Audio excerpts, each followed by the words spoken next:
तो बेटा आज हम लोग पढ़ने जा रहे हैं मोमेंट ऑफ इनर्शिया के बारे में। बहुत मज़ेदार कॉन्सेप्ट भी है और बहुत इम्पॉर्टेंट कॉन्सेप्ट भी है। पहले थोड़ा सा इस बात को समझ लो कि मोमेंट ऑफ इनर्शिया क्या है। ये एक रॉड है। इस रॉड में मैंने सिर्फ 3 पार्टिकल्स लिए हैं। पार्टिकल नंबर 1, 2, 3 जिनका मास m1, m2, m3 है। अब इस रॉड को हम n पार्टिकल्स से मिलकर बना हुआ मान सकते हैं। एक बार हम इस रॉड को इसके एक एंड के अबाउट घुमाएंगे और एक बार हम इस रॉड को इसके सेंटर ऑफ मास के अबाउट घुमाएंगे। पार्टिकल्स वही 3 कंसीडर कर रहे हैं, m1, m2, m3। तो ये रही हमारी रॉड, ये 3 पार्टिकल्स। और अब हम इस रॉड को इसके सेंटर ऑफ मास से जो एक्सिस पास हो रही है उसके अबाउट टॉर्क लगाकर घुमाएंगे। आप इसके मोशन को, इसके रोटेशन को और रोटेशन की स्पीड को ऑब्जर्व करो। और इतना ही फोर्स लगाकर हम इस रॉड को, इस लैमिना को तब रोटेट करेंगे जब ये अपने एक एंड के थ्रू पास हो रही एक्सिस से के अबाउट रोटेट करेगी। उससे पहले आप इसके मोशन को एक बार फिर ऑब्जर्व करेंगे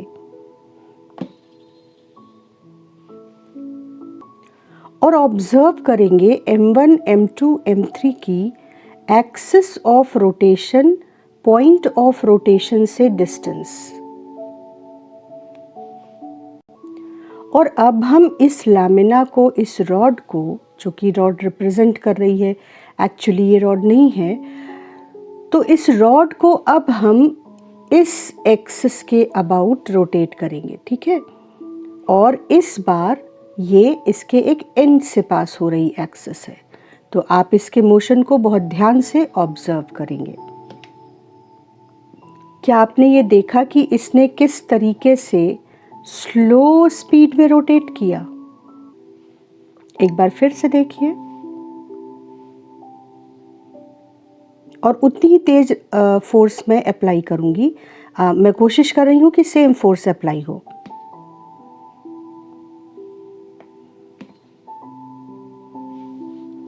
और अब आप देखो इन तीनों मासेस का एक्सिस ऑफ रोटेशन से डिस्टेंस। इस बार R1, R2 और R3 बहुत बड़े हैं। R1, R2, R3 पिछले केस के कंपैरिजन में, ठीक है। अब इस बात को समझते हैं। समझने से पहले एक बार दोनों मोशंस आप एक साथ फिर से ऑब्जर्व करो।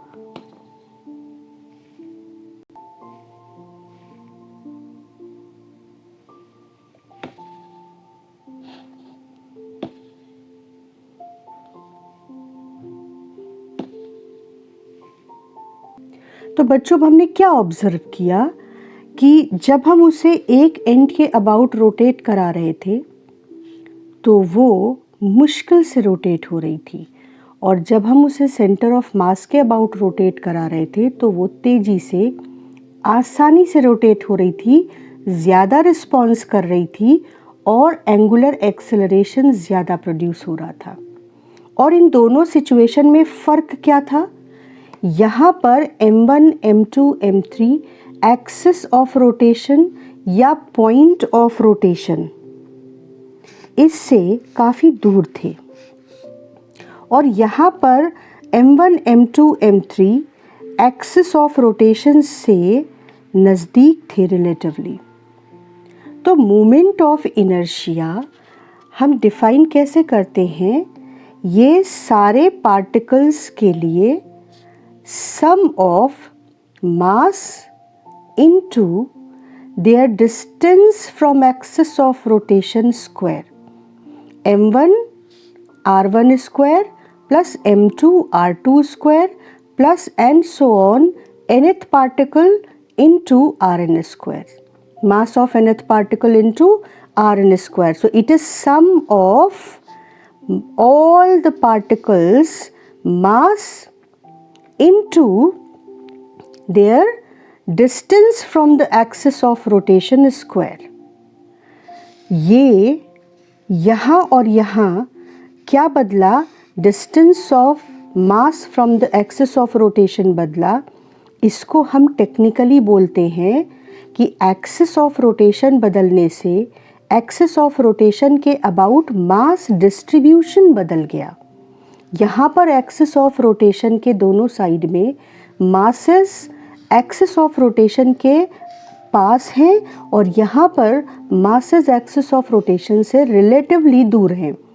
तो मास डिस्ट्रीब्यूशन बदल गया और उसका फ़र्क ये हुआ कि इस केस में जो लैमिना या रॉड था वो मुश्किल से रोटेट हो रहा था और इस केस में आसानी से रोटेट हो रहा था. ज़्यादा एंगुलर एक्सेलरेशन प्रोड्यूस हो रहा था, ज़्यादा रिस्पॉन्स कर रहा था रोटेशन के लिए टॉर्क को. तो मोमेंट ऑफ इनर्शिया के डेफिनेशन को मैथमेटिकली तो आप mr² for all the particles, sum of mr² for all the particles of the body, इस तरह से डिफाइन करेंगे. लेकिन मोमेंट ऑफ इनर्शिया को महसूस करेंगे या रियलाइज कैसे करेंगे कि it gives idea how difficult it is to rotate a body just as mass decides inertia of body to change its state. And that is why this quantity called moment of inertia is named as moment of inertia. Moment of inertia. The role of inertia in rotation. Just like a moment of force, the role of force in rotation.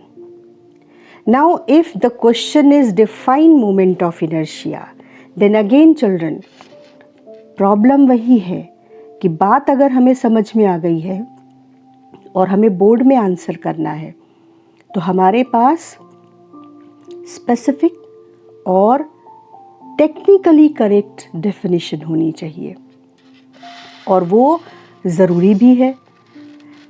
तो moment of inertia को हम define करेंगे torque के फॉर्मूले से जो अभी पिछले क्लास में हम डिराइव करके आए थे. क्या था formula? Torque is moment of inertia into angular acceleration of the body. अब अगर एंगुलर एक्सेलरेशन को आप 1 रेडियन पर सेकेंड स्क्वायर फिक्स कर दो तो torque equal to moment of inertia हो जाएगा. तो ध्यान से देखो कि हम कैसे डिफाइन करेंगे मोमेंट ऑफ इनर्शिया को. हम कहेंगे कि moment of inertia is torque. Moment of inertia is torque. हमेशा डेफिनेशन को इस तरीके से ब्रेक करके याद करो. और कब है ये moment of inertia torque? When the angular acceleration of the body is 1. So moment of inertia is torque required to produce unit angular acceleration in the object. लेकिन जब आप याद करोगे तो किसी भी बच्चे को अगर डेफिनेशंस याद करने में दिक्कत आती है तो डेफिनेशंस को याद करने का पहला स्टेप है उन्हें समझना.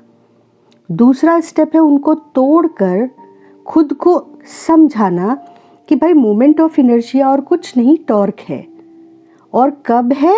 जब एंगुलर एक्सेलरेशन 1 हो, 1 रेडियन पर सेकेंड स्क्वायर.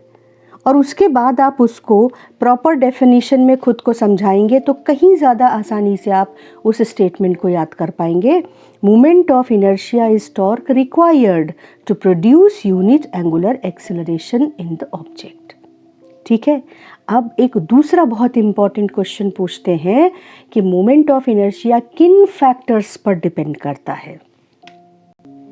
तो बच्चों मोमेंट ऑफ इनर्शिया 3 फैक्टर्स पर डिपेंड करता है. पहला मास डिस्ट्रीब्यूशन. अभी हम इसको एक्सपेरिमेंटली देख कर समझ कर आए हैं. Mass distribution. दूसरा फैक्टर है डेंसिटी। अगर कोई ऑब्जेक्ट को बनाने के लिए ज़्यादा क्वांटिटी उतने ही वॉल्यूम में इस्तेमाल हुई है, यानी वो ज़्यादा भारी है, तो ऑब्वियसली उसका मास डिस्ट्रीब्यूशन बदल जाएगा। तो इस तरह से डेंसिटी भी एक फैक्टर हो जाता है। और तीसरा है एक्सेस ऑफ रोटेशन। हम अभी एक्सपेरिमेंटली देख कर आए हैं कि एक्सेस ऑफ रोटेशन चेंज होने से भी असल में क्या चेंज होता है, मास डिस्ट्रीब्यूशन चेंज होता है, तो मोमेंट ऑफ इनर्शिया चेंज हो जाता है। ये तीन फैक्टर्स में आप एक एग्जाम्पल लेकर बहुत अच्छी तरह से इस बात को समझ सकते हैं।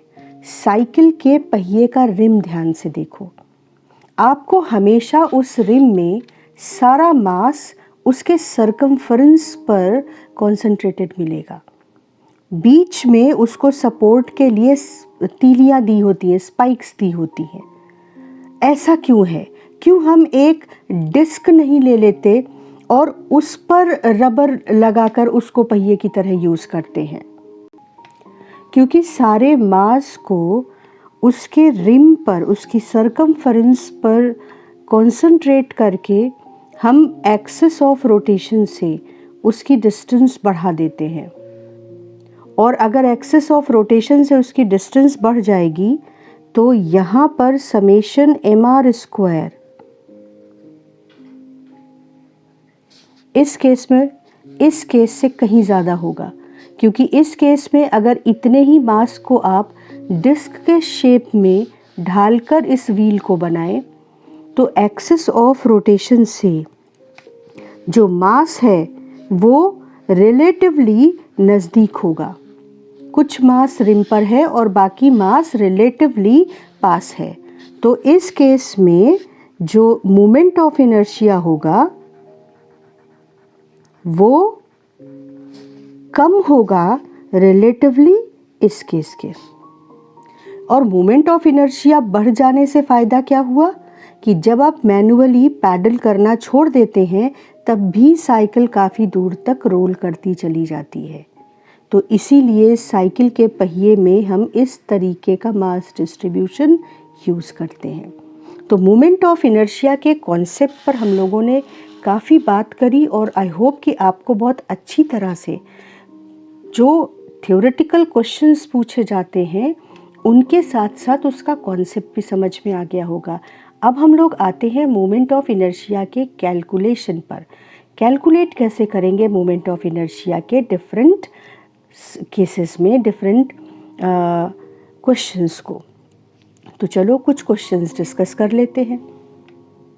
तो पहला क्वेश्चन हम न्यूटन फिजिक्स का ही क्वेश्चन नंबर 11 लेते हैं और क्वेश्चन कहता है कि 3 particles are situated at 3 corners of an equilateral triangle of side 5 centimetre.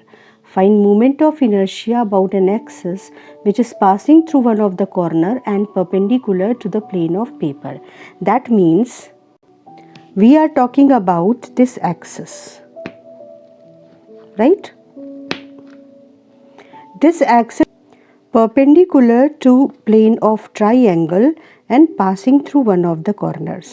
So now the particle number 3 is at the axis itself. Particle number 2 is at distance 5 centimeter and particle number 1 is at distance 5 centimeter. So moment of inertia of this system will be m1 r1 square plus m2 r2 square plus m3 into 0 because the particle is at axis or point of rotation itself. So the moment of inertia of this system will be I is equal to m1 r1 square plus m2 r2 square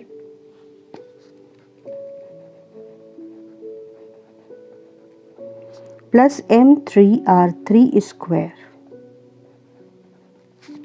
that is 10 upon 1000 into 5 upon 100 square plus 10/1000 plus 5/100, sorry plus नहीं, ये into है, into 5/100 square plus 10 into 0.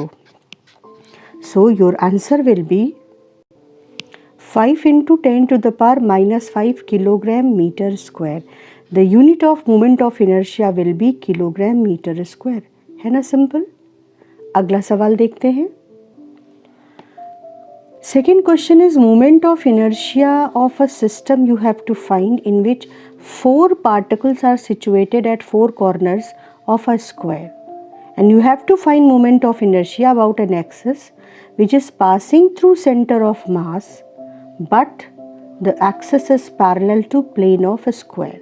This implies that if you take this square as your question and the 4 particles are at 4 corners of a square and masses are identical, the question is saying that all the 4 masses are same. That is M. And side of the square is R. Right? So 4 masses are here and side of a square is R. But the question is saying that axis is passing through center of mass of the system. These 4 equal masses will have center of mass at the geometric center of the square. So this is center of mass of the system and axis is passing through the center of mass but parallel to the plane of the square. That means actually these 4 particles will have tendency to rotate about this axis like this. Are you getting the case? So you have to find the moment of inertia of these 4 particles about an axis which is passing through center of mass but parallel to plane of the square. So this mass is at r by 2. This mass is at r by 2. This mass is also at r by 2 distance and this mass is also at r by 2 distance from the axis. So m r by 2 whole square plus m r by 2 whole square plus m r by 2 whole square plus m r by 2 whole square will be moment of inertia of the system. So कितना simple है ये? हमारा answer आ जाएगा moment of inertia is m r by 2. This is r by 2 for every mass. This distance is r by 2. Right? So we will have 4 into m r by 2 whole square. So moment of inertia is moment of inertia of one particle into 4. That is for 4 particles, that will be mr square. Simple, kilogram meter square. So I think it's quite easy to find moment of inertia of a system in which different discrete particles are arranged and you are asked to find moment of inertia about some particular axis. Now we will see moment of inertia of an extended object, continuous mass distribution. For example, a rod. A rod has n number of particles and it's a continuous mass distribution. So in that case, how we will find moment of inertia? लेकिन बेटा ये जो moment of inertia of a rod about an axis है ये board के syllabus में नहीं है, लेकिन इसको जाने बिना हम आगे नहीं बढ़ सकते क्योंकि तब फिर हमारा अंडरस्टैंडिंग अधूरा होगा।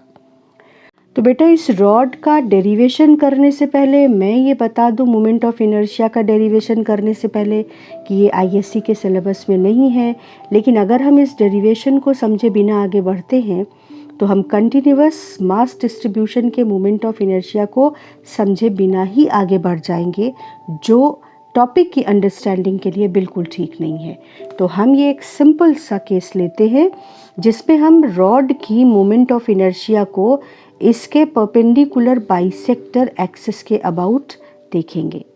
तो इसको करने के लिए सबसे पहले हम इसमें एक छोटा सा मास एलिमेंट ले लेते हैं, क्योंकि कंटिन्यूअस मास डिस्ट्रीब्यूशन है और हमको मोमेंट ऑफ इनर्शिया का जो फॉर्मूला पता है वो पॉइंट मास m के लिए है, mr², जहाँ r एक्सिस ऑफ रोटेशन से उसकी डिस्टेंस है। तो इस मास एलिमेंट को हम एक्सिस ऑफ रोटेशन से x डिस्टेंस पर लें और इसकी लेंथ ले लें dx। तो इस मास एलिमेंट का मोमेंट ऑफ इनर्शिया हो जाएगा dm(x²). अब dm कैसे कैलकुलेट करेंगे? Simple unitary method. अगर पूरी लेंथ रॉड की ले रहे हैं तो मास है m, तो यूनिट लेंथ अगर लेंगे हम तो मास होगा उस यूनिट लेंथ ऑफ रॉड का m/l। तो dx एलिमेंट का मास हो जाएगा m/l इंटू dx। सिंपल। तो मास की जगह, एलिमेंट के मास की जगह पर हम m/l इंटू dx लिख देते हैं और ये x²। अब क्योंकि ये मोमेंट ऑफ इनर्शिया क्या है? एक scalar. This is very important that moment of inertia is a scalar. ठीक, तो इसको सिंपली हम सारे एलिमेंट्स का मास निकालकर और केवल ऐड कर दें तो पूरी रॉड का मोमेंट ऑफ इनर्शिया मिल जाएगा। तो उसके लिए हमने क्या किया कि एक स्टेप में इंटीग्रेशन किया और हमें सारे एलिमेंट्स के मास का मोमेंट ऑफ इनर्शिया का सम जो होगा, जो रिजल्ट होगा वो मिल जाएगा। तो अब हमने इसका इंटीग्रेशन किया। इंटीग्रेशन के लिए ज़रूरी है कि x का वेरिएशन कहाँ से कहाँ तक हो रहा है वो लोअर और अपर लिमिट हम जान लें। तो हम क्या करते हैं कि हम पहले इस एलिमेंट को इमेजिन करते हैं कि अगर वो इस एंड पर होता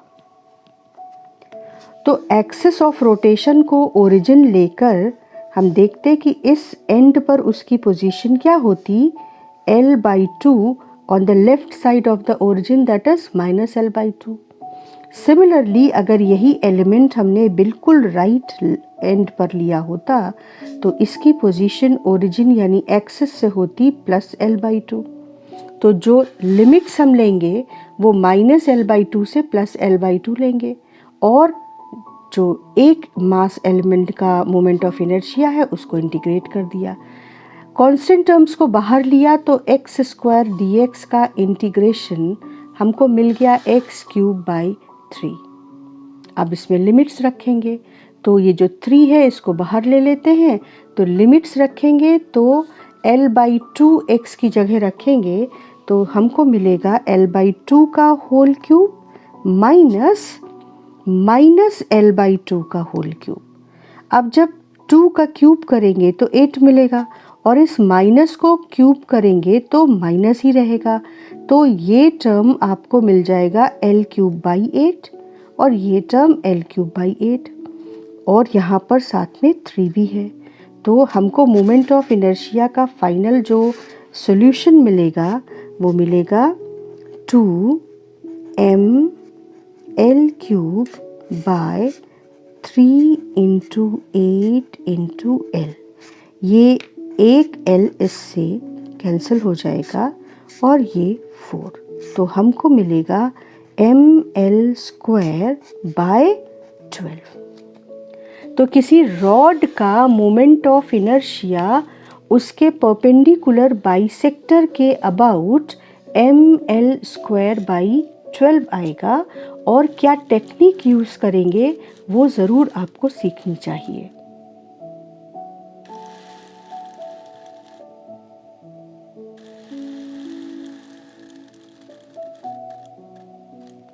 ठीक है, तो अब हम लोग कुछ बहुत important shapes, geometrical shapes of bodies के moment of inertia particular axis के अबाउट लिखेंगे, देखेंगे और लर्न करेंगे।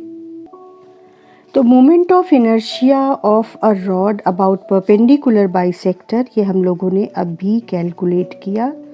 ml²/12 जहाँ m मास है और l रॉड की लेंथ है। लेकिन अगर ये एक्सिस एट वन एंड हो जाए तो मोमेंट ऑफ इनर्शिया हो जाएगा ml²/3।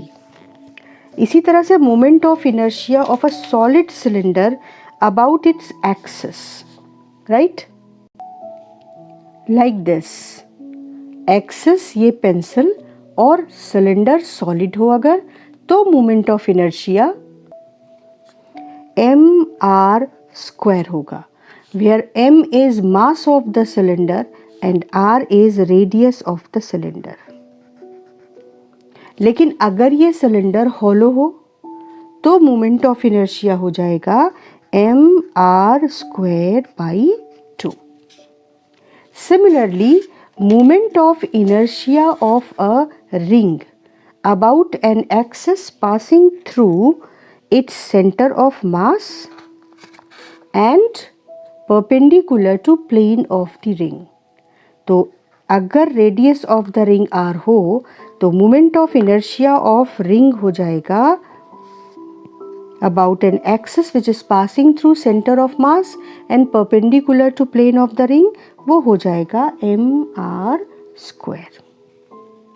लेकिन अगर ये रिंग की जगह डिस्क हो तो moment of inertia of a disc about an axis passing through centre of mass and perpendicular to plane of the disc, वो हो जाएगा mr²/2। ठीक है। इसी तरह से moment of inertia of a hollow sphere about an axis passing through its center of mass will be 2/3 mr², where r is radius of the sphere। Moment of inertia of solid sphere about the axis passing through its center of mass is 2/5 mr², where r is radius of the sphere। Similarly, moment of inertia of a cone about its axis like this, passing through its center of mass। So, moment of inertia of a cone, if it is hollow, mr²/2, and if it is solid, 3/10 mr²। Now here you have to learn lot of moment of inertia of lot of different shapes and sizes। So in that case we have a pattern which you can observe। Moment of inertia of a hollow cylinder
Now here an interesting fact I want to explain you, that if you have a question like moment of inertia of a ring which has mass m and radius r, then moment of inertia will be mr², right?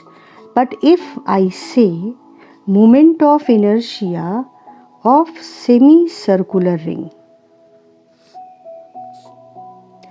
mass again m, and you have to find moment of inertia about center of semicircular ring where radius is again r। So whole mass is distributed from the center or point of rotation at distance r equally. See, so moment of inertia in this case will also automatically will be mr square. You don't have to get confused कि अगर half ring है, मास m है और centre से या axis of rotation से जो distance है वो r है, तो आप इसमें जल्दी से mr स्क्वायर बाई 2 कर दीजिए ना. पूरा मास जो है, सारे mass elements axis of rotation से r डिस्टेंस पर है, तो यहाँ भी mr स्क्वायर होगा. इवन अगर मैं कहूँ कि एक क्वार्टर रिंग है,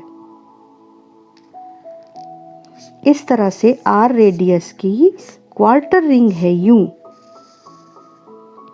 इसका मास है m और रेडियस है r, और इसका एक्सिस ऑफ रोटेशन यहाँ सेंटर पर इस तरह से है, perpendicular to the plane of the ring and passing through centre of mass of the this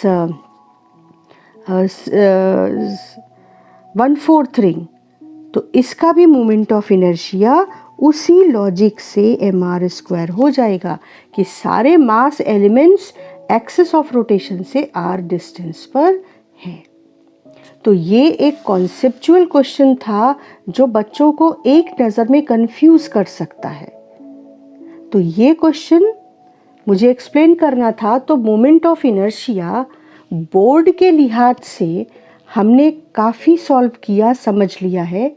और अच्छे क्वेश्चंस, थोड़े कॉन्सेप्चुअल ट्रिकी क्वेश्चंस, वो हम लोग एकदम लास्ट में करेंगे. लास्ट के लेक्चर्स में मैं डिस्कस करूँगी, क्योंकि मैं एक साथ बोर्ड का सिलेबस कवर करने के बाद मेंस और नीट के हिसाब से कुछ कॉन्सेप्चुअल क्वेश्चंस को डिस्कस करना, एक्सप्लेन करना, उस जिससे कि आपका बोर्ड का सिलेबस और मेंस का सिलेबस उसके लेवल तक के क्वेश्चंस बिल्कुल सेपरेट हों, कि आपको बोर्ड के लिए कितना पढ़ना है ये आपको बिल्कुल अच्छे से क्लियर रहे, और उसके बाद आप आगे बढ़ जाइए अपने क्वेश्चंस के डिफ़िकल्टी लेवल में.